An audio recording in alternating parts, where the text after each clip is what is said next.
Bueno, pues vamos a continuar.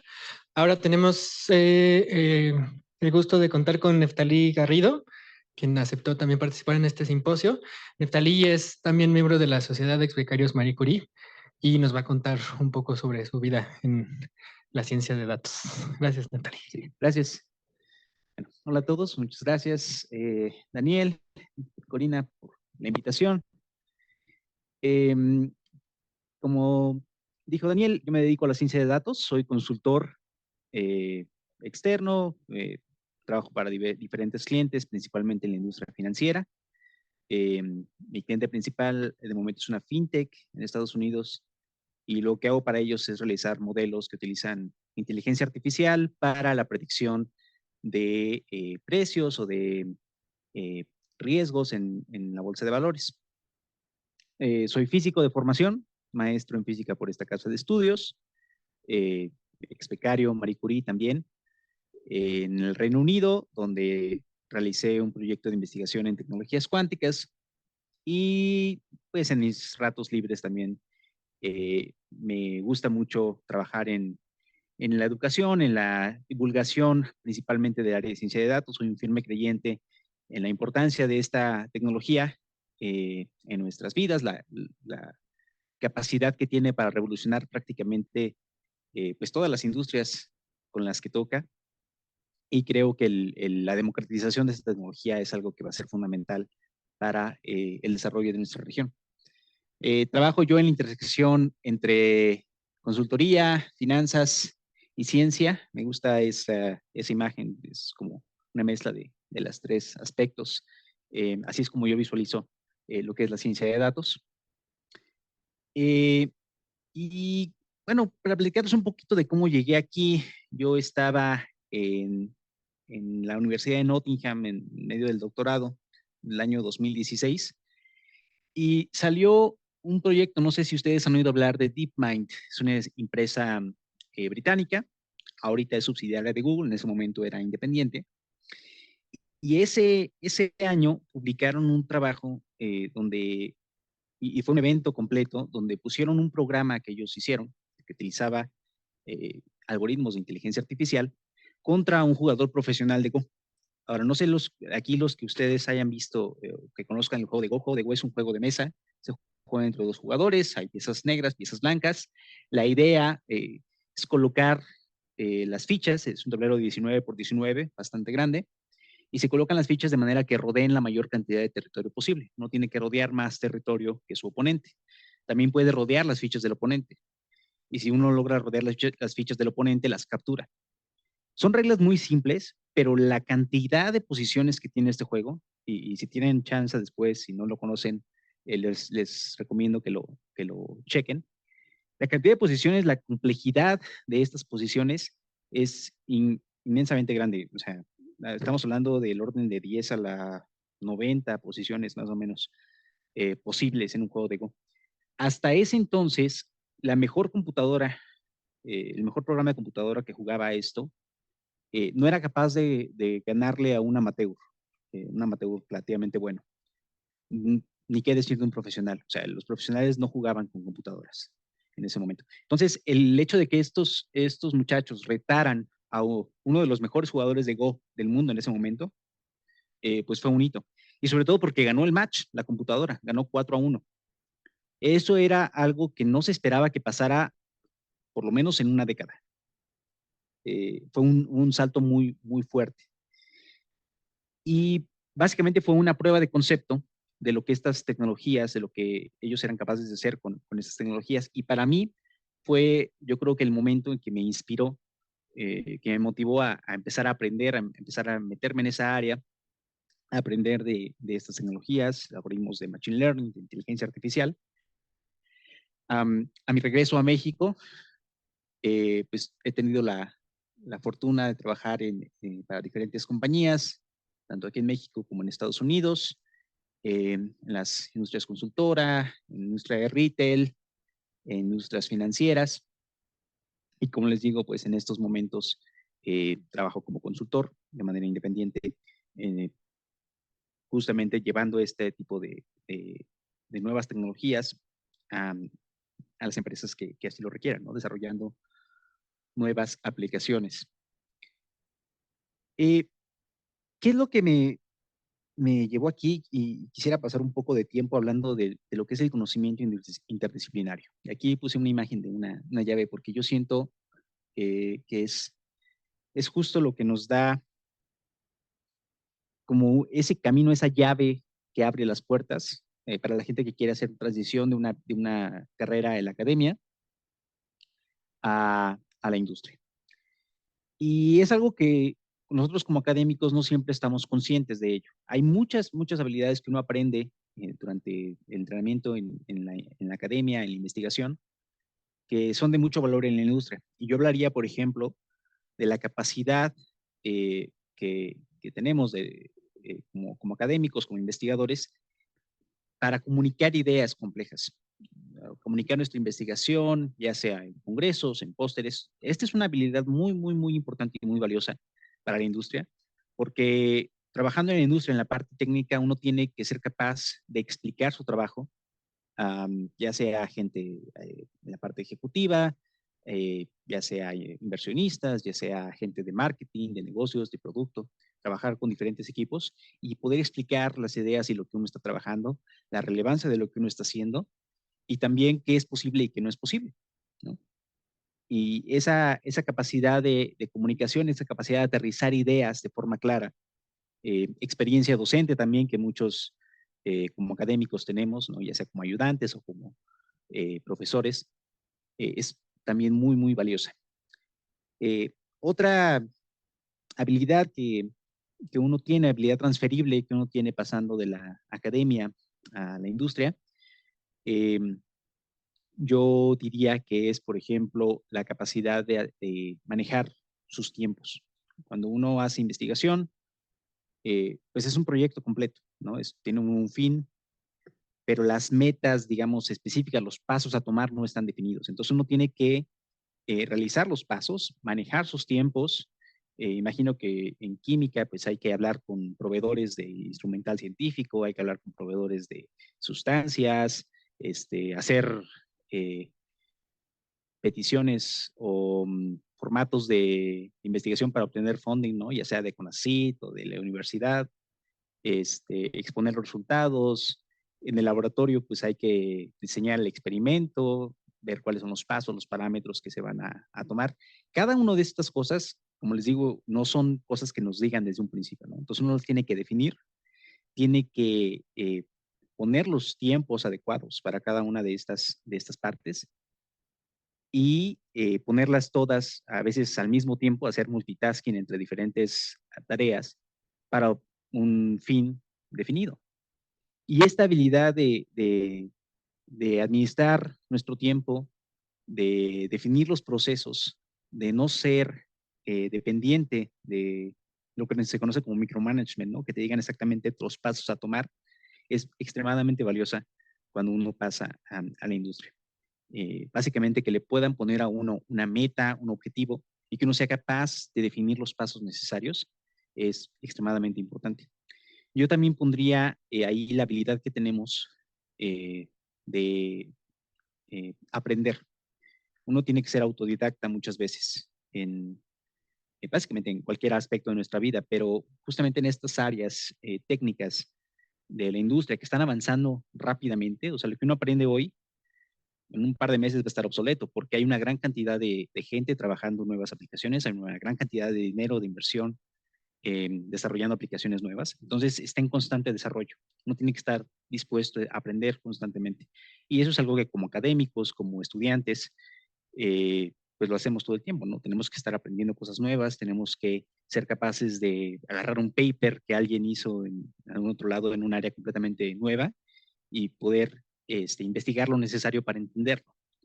Entonces, todas estas cosas que como académicos las hacemos en nuestra vida cotidiana, en nuestro día a día, muchas veces no las plasmamos eh, como tal o no estamos conscientes de ellas, pero son extremadamente valiosas en la industria y es algo que uno puede utilizar como ventaja cuando quiere hacer la transición hacia un papel industrial.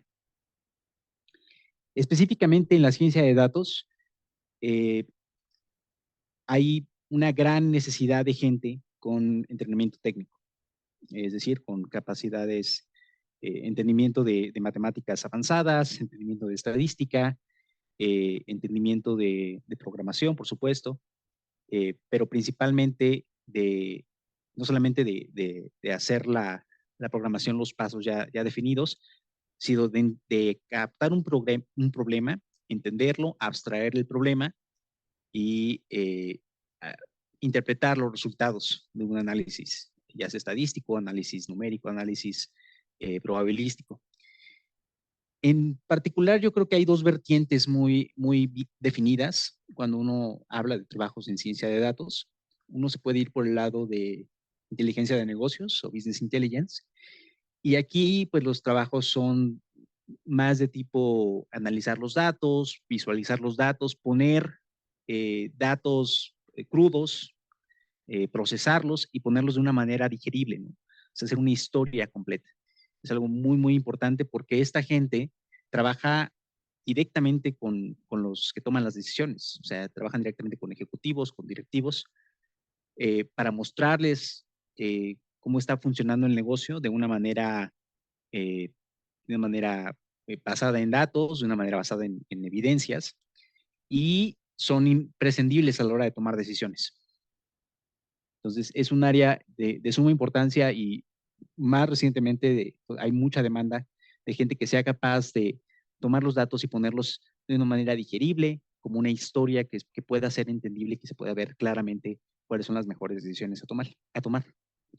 Y la otra parte, que es un poco, yo creo que es más técnica quizá, y también donde hay más variaciones, es en el desarrollo de aplicaciones de Machine Learning, inteligencia artificial.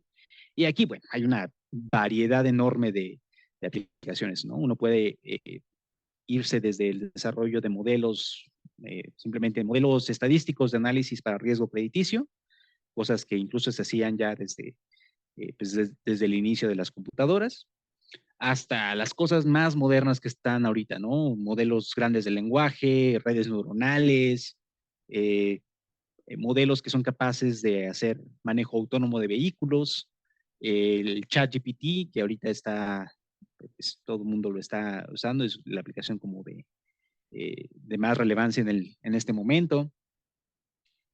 Y yo creo que aquí es donde hay quizá a lo mejor más necesidad de gente con una preparación técnica, eh, pero también, bueno, cualquiera de las dos, de hecho, está muy en demanda y por cuestiones de salarios y eso, pues también hay una gran cantidad de inversión para obtener gente con esta preparación. ¿Cómo empezar? Gente interesada que quiera hacer la transición, no sabe cómo ingresar a la industria, dice, bueno, es que yo nunca he trabajado en la industria antes, eh, ¿cómo inicio mi viaje? Yo pondría estos pointers para empezar. Yo creo que lo primero, como les dije hace rato, es el aprendizaje constante. Y por supuesto, pues uno tiene los sitios en línea principalmente, donde hay cursos de programación. Obviamente Python es fundamental, eh, pero también cosas como R, cosas como librerías más específicas dependiendo de lo que quiera hacer. Si uno quiere hacer Deep Learning, pues está Python, está TensorFlow, eh, diferentes tecnologías, diferentes herramientas que uno tiene que aprender. Si uno aprende, por ejemplo, tecnologías de nube, es ahorita extremadamente útil también. Yo les recomendaría muchísimo, si no conocen este sitio Kaggle, si les interesa empezar como a hacer eh, ejemplos prácticos. Kaggle es un repositorio no solamente de datos, sino también hacen competencias con datos reales. Hay compañías que patrocinan competencias en este sitio. Uno puede meterse, hacer su modelo y a lo mejor ganarse un premio y además ganar visibilidad eh, en el desarrollo de modelos de aprendizaje de máquina.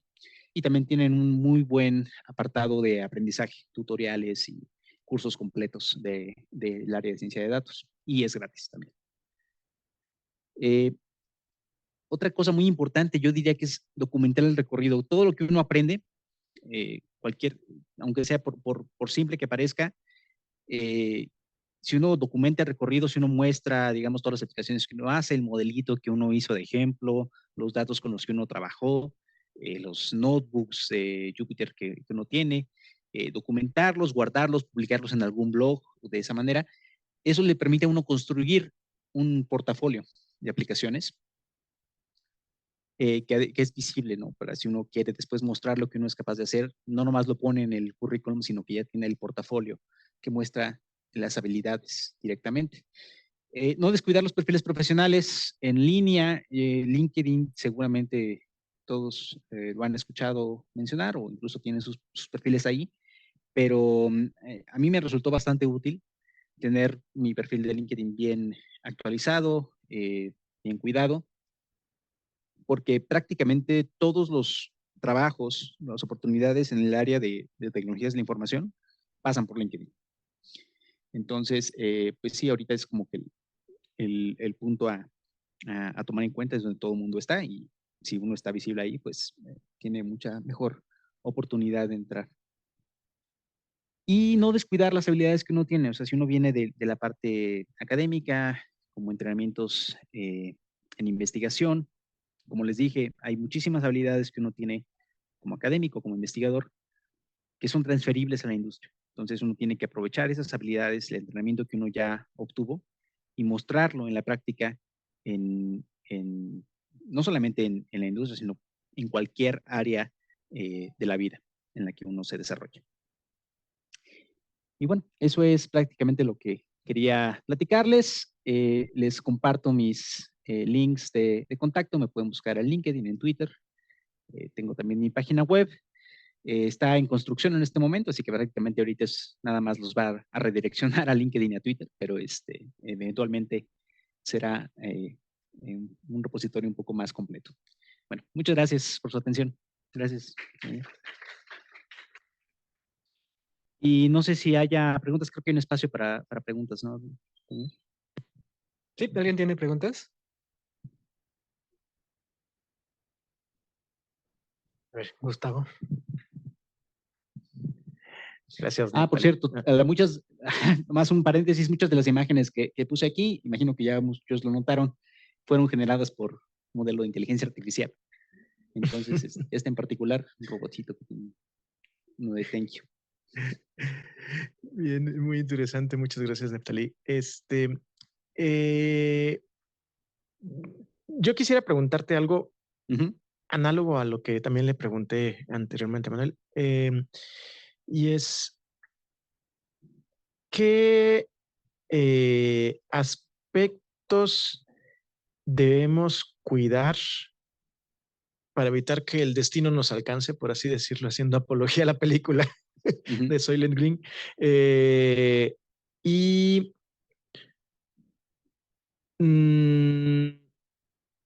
de forma de que las herramientas de inteligencia artificial que lleguemos a utilizar no jueguen en nuestra contra, no tanto como películas de Terminator, sino en el sentido de bajar el desarrollo propio de nuestras propias habilidades, ya sea individual o como sociedad.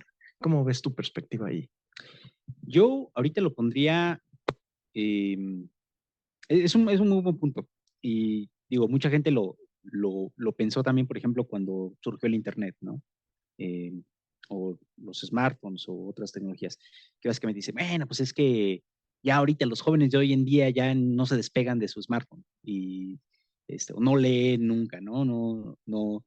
Yo cuando era joven, yo me acordaba de todos los números de teléfono de mi familia, ahorita la gente ni siquiera se acuerda de su propio número de teléfono. Ese tipo de cosas.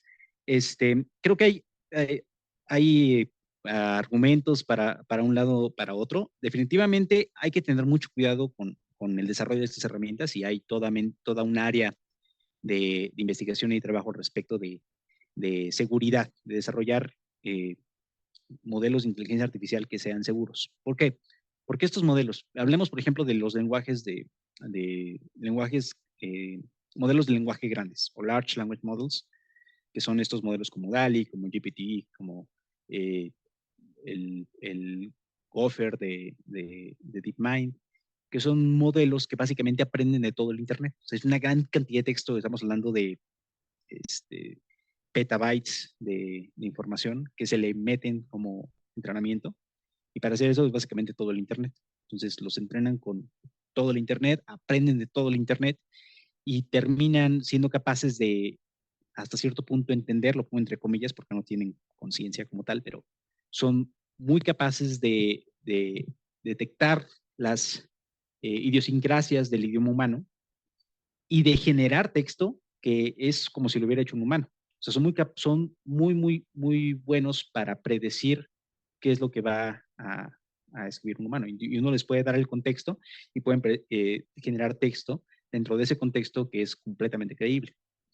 Ahora, ¿qué es lo que sucede muchas veces? Bueno, que los datos con los que se entrenó tienen biases, tienen cosas que no son seguras, están entrenados con la Internet. Ustedes saben que en la Internet pues, hay gente horrible, ¿no? Entonces, se puede encontrar con racismo, se puede encontrar con violencia, se puede encontrar con biases de sexismo, de cualquier cosa horrible que uno se puede imaginar, cualquier vicio de la humanidad está reflejado en nuestros textos. Tiene uno que tener mucho cuidado cuando pone estas herramientas al público en general, justamente por estas situaciones. No, la idea no es dar más fuego a la hoguera, ¿no? Pero si se toma en cuenta estas peligros, como cualquier como cualquier herramienta poderosa se puede usar para el bien o para el mal, ¿no? Termina siendo una herramienta. Y yo creo que hay que verlo de esa manera. Es una herramienta que nos puede hacer la vida mucho más sencilla, nos puede aumentar la productividad, nos puede aumentar nuestra calidad de vida, hacer trabajos y generación de conocimiento, compartir conocimiento de una manera mucho más sencilla. Y relativamente soy relativamente optimista al respecto. Creo que si se hace de forma cuidadosa y se pone, eh, se especifica bien a la gente las limitaciones y los peligros que tiene, se puede utilizar para el beneficio común. Y por ejemplo, esto es una pregunta, digamos, encadenada con lo que te acabo de preguntar y donde mencionas, sí, hay algoritmos que utilizan Big Data para decir esto es y dar una respuesta, proponer algo y todo eso. Pero, por ejemplo, ahorita actualicé mi búsqueda en el Google para buscar, por ejemplo, a Mike Wazowski. Y pues todo el mundo le daba clic al de los dos ojos y ese no es Mike Wazowski. Entonces, es a donde voy. Ok, no es algo malo esto, pero ¿qué tanto el algoritmo nos puede llevar hacia sesgos, ¿no? Como a mí me está pasando con las nuevas herramientas que están actualizando del SciFinder y pues así de, ¿por qué no me sale lo que debe de salir, no? Y ellos dicen, asumen de que lo que necesitas es esto y no es eso. Sí, me pasó, bueno, mi esposa es dentista y estaba utilizando ChatGPT para hacer su tarea, ¿no? Está haciendo una maestría en administración de hospitales. Y estaba utilizando ChatGPT como herramienta como para buscar información sobre un tema. Y estaba buscando justamente, bueno, recomiéndame artículos de investigación sobre este tema en específico. Y le recomendé una lista, ¿no? Ok. Bueno, ¿y el primero de qué trata? Y le dijo de qué trataba. Y algo le pareció raro, lo buscó. Resultó que todos los artículos de esa lista eran ficticios. Se inventó todos los artículos, se inventó el abstract, se inventó los autores y se inventó de qué trataba cada artículo. Hay que tener bien, como les digo, estas herramientas no entienden el contexto de lo que está pasando. Son buenas para imitar. Están generando texto que parezca humano. ¿Sí? Entonces, básicamente, tienen uno que tratarlos como que todo el tiempo están tratando de hacer que uno les crea. Ahora, la mejor manera de hacer que te crean es decir la verdad, ¿no? Entonces, sí, si tienen la información en su entrenamiento, van a darte la información correcta. Para la mayoría de los temas comunes, seguramente te van a dar algo que es correcto. Pero, ¿qué pasa cuando buscas un tema especializado o un tema que no tienen en su base de datos de entrenamiento. Pues pasan estas cosas y eso es lo que se conoce como alucinación. Estos modelos son muy dados a la alucinación. Cometen errores matemáticos, cometen errores factuales. Entonces, hay que tener mucho cuidado cuando se utilizan estas herramientas y siempre estar como consciente. Les digo, ahorita estamos en la primera fase, estamos en las primeras momentos, los primeros años y meses de este tipo de tecnologías. Seguramente estos problemas van a ser atacados muy pronto y hay mucha gente trabajando en esto. Entonces yo espero que mejoren. Mi analogía al respecto es, por ejemplo, Wikipedia. Y a lo mejor muchos de aquí yo los veo muy jóvenes, ¿no? A lo mejor desde que estaban en la escuela pues ya era algo muy, muy serio, pero a nosotros nos decían, a nosotros nuestros maestros nos prohibían que tuviéramos Wikipedia, porque no era una fuente confiable. ¿Qué es lo que pasó? Que se empezaron a crear más controles, empezaron a crear más guerras, más fact-checking, double-checking dentro de Wikipedia, un proceso completo de checar los datos. Y ahorita la verdad es que es una herramienta poderosísima, ¿no? Para prácticamente cualquier área de conocimiento. Yo creo que algo parecido va a pasar, pero en estos momentos tengan cuidado cuando utilicen estas herramientas. Pero sí, siempre mantengan eso en la mente. Son herramientas que se pueden usar para bien, para mal, y cometiendo errores, no son infalibles. Si uno tiene en cuenta sus limitaciones, se puede hacer cosas muy buenas con ellas.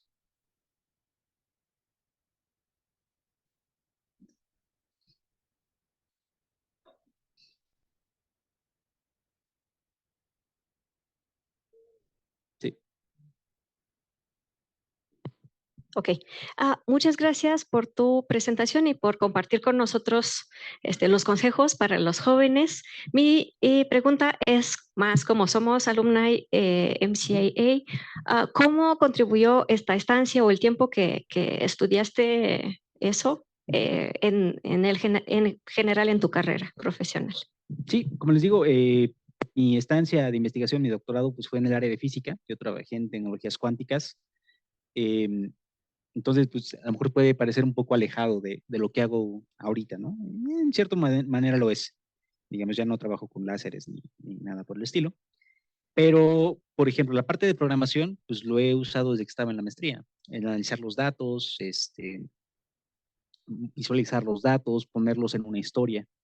Todo eso, como les digo, las habilidades transferibles que uno aprende durante la maestría, doctorado, el proceso de investigación, todas esas me han servido para lo que hago ahorita, ¿no? Porque mi trabajo del día a día es encontrar un problema nuevo, analizarlo, analizar los datos referentes a ellos, hacer gráficas, visualizar datos, prácticamente era lo mismo que hacía yo durante mi tiempo en el laboratorio. Entonces, aunque parezca así a simple vista, como que no tiene mucho que ver, la parte de la forma de pensar, la visualización de los datos, la capacidad de abstraer un problema, todo eso ha sido muy útil. Y por supuesto, particularmente en la estancia de la Marie Curie, Asociación de Marie Curie, pues me dio la oportunidad de estar en un ambiente multicultural, colaborar con investigadores de otros países, en un área de investigación que aquí en México hay investigación al respecto, pero no al mismo nivel de cantidad de recursos, cantidad de libertad sí, principalmente los recursos disponibles cuando uno trabaja en la parte de laboratorio, la parte experimental, pues los recursos disponibles en países como de Europa o Estados Unidos son mucho más grandes, ¿no? Que aquí en México, desgraciadamente. Entonces, me dio la oportunidad de estar en un laboratorio de Europa, como les digo, colaborando con investigadores de otros países, de otras culturas, y también sin preocuparme demasiado por la parte de los recursos, ¿no? Entonces, eso es algo con lo que estoy muy, muy agradecido con ellos. Creo que ya había otra pregunta de aquel lado. Gracias, buenas tardes. Hola, buenas tardes. Uno, ¿qué tanto recomiendas tener la versión premium de LinkedIn en tu experiencia? Y dos, respecto a Twitter, a lo mejor es por mi edad, ¿no? Pero yo siempre le he manejado como una red social. Ujú. ¿De qué manera me recomendarías o nos recomendarías delimitarla para hacerla un perfil, digamos, profesional para que cuando lo pongas en tu CV, pues se entren y vean algo interesante, ¿no? Más allá de que sea una red social personal. Ujú. Gracias. Pues Twitter tiene la característica de que uno puede hacer su perfil público, ¿no? Entonces, de que prácticamente todo lo que uno ponga ahí es visible, entonces uno tiene que tener cuidado de lo que pone ahí cuando es visible. Obviamente, también puede uno conectar con gente conocida y ya lo que se manden entre sus amigos, si se mandan memes, pues no pasa nada, ¿no? Pero sí, los controles de privacidad son bien importantes cuando uno piensa que un posible empleador o alguien más pues va a tener acceso a ese perfil. Entonces, pues a ellos les diría que simplemente lo que quieran hacer público lo hagan público y lo que no, pues asegúrense de que no está público. En cuanto a LinkedIn, la parte, cuando uno está buscando trabajo, a lo mejor quizá valga la pena, o si uno es, digamos, creador de contenido o está tratando como de elevar su visibilidad. Yo lo activaría simplemente durante el proceso de búsqueda y una vez que pase eso, quitarlo. En realidad, cuando uno está bien en su empleo, no está buscando un cambio inmediato o algo así, no siento que valga mucho la pena. Les digo, a menos que, o sea, uno esté publicando así constantemente y quiera aumentar la visibilidad, tenga un blog, cosas por el estilo. Pero si uno no publica mucho, si uno no quiere aumentar su visibilidad, no está buscando un nuevo empleo, pues no le veo mucho sentido. Entonces yo lo activaría prácticamente nada más durante el proceso de búsqueda. ¿Alguien más? Yo tengo una pregunta, no sé cómo formular. Nos cuentas tu camino por academia, luego industria y ahora bueno, freelance. Uh-huh. Para llegar a este punto, me parece que tuviste que haber pasado por todos esos pasos, ¿o no? No necesariamente, creo que es lo más común. O sea, uno cuando trabaja como consultor, qué es lo que es uno como consultor? Uno como consultor se supone que es un experto en el área. Lo que estás haciendo es vender tu conocimiento y tu experiencia a alguien que te pague por ello, ¿no? Entonces, pues se espera que uno ya tenga experiencia trabajando en el área, se espera que tenga pues cierto nivel de conocimiento. Eh, la parte académica, si uno, por ejemplo, hace no sé, conozco gente, por ejemplo, que hizo doctorado en ciencia de datos y se fue directamente a consultoría, ¿no? En su caso, pues el área de investigación que hizo era muy especializada y siguió trabajando de ello. Hay consultoría también, por ejemplo, de física, hay consultoría de química, hay consultoría de ingenierías biomédicas o genómicas. Entonces, si es el caso que uno quiera trabajar exactamente en el área en la que uno hizo investigación, pues uno ya es un experto en esa área. Entonces ahí no veo problema con ir directo. Y conozco mucha gente que así hizo, ¿no? Pasó directamente de la academia a la consultoría. Así como también conozco gente que no hace consultoría, ¿no? Y les va extremadamente bien en la industria y llegan a puestos directivos y pues, no tienen ninguna necesidad de irse como consultores. Ahí pues depende de cada quien, o sea, hay como ejemplos de todo, pero si hablas de gente que está en la consultoría, generalmente ese es más o menos el camino, es como que lo más común, no es completamente generalizado, pero más o menos es lo más común que he visto. Ok, gracias. ¿Alguien por allá?